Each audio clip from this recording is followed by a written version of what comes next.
Hey everyone, back with an out of the theater reaction. Just walked out from seeing The Ministry of Ungentlemanly Warfare, the new Guy Ritchie film based on a true story about Operation Postmaster.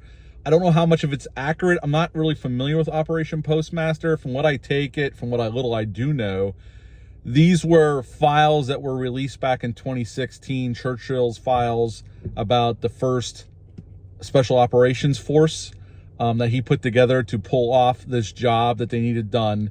This was before the U.S. was in the war, and the British were on the verge of having to surrender to the Nazis, although Churchill was holding out as long as he possibly could, and the German U-boats were the big problem. So he had his men put together a team to go in to destroy their supply chain to the U-boats and help them with the war effort. And then right around the same time, the U.S. got into the war right after that. So basically what you have is they bring Henry Cavill in without giving anything else away. He puts together his team, like they'd shown a trailer, and they go in to blow up this fuel depot and take out the Nazis' capabilities of resupplying their U-boats. So that is basically the story of this mission. It's men on the mission story.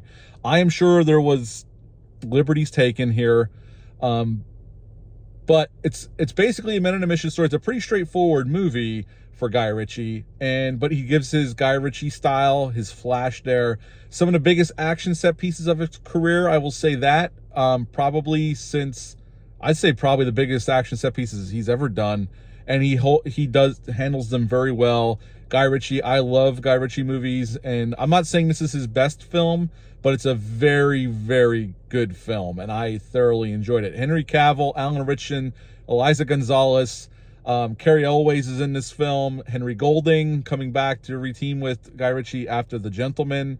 A bunch of other recognizable faces. Just the cast is amazing here. Till Schweiger from Tarantino's Inglourious Bastards, which you could say, I've heard other people say this, you could say this is Guy Ritchie's Inglourious Bastards, although more straightforward. I love the story. I was enthralled. I actually want to do some research on Operation Postmaster. I don't know. I know very, very little. But the movie is really well done. Guy Ritchie handles the action scenes very well. All the actors came to play. You can tell Henry Cavill's having a blast here, and he's fantastic. This is his movie, but Alan Richardson gets a lot to do here. I think he's bigger here than he was in Reacher season 2, which I don't know how that's possible. Everybody's giving it their all. Eliza Gonzalez has this musical number, and she's fantastic, and she comes off with a British accent through the movie, and she does a great job. I got to give her credit. She's amazing here. Everybody does great work. The effects work looks great. I'm sure a little bit of CGI was used. Most of it looks like it was done practically. And again, the action scenes are masterfully done by Guy Ritchie. And this was produced by Jerry Bruckheimer, so they had to have a decent-sized budget for this film. It's a shame. I saw the box office numbers before I got here today. It looks like it's not doing as well as they had hoped, which is unfortunate.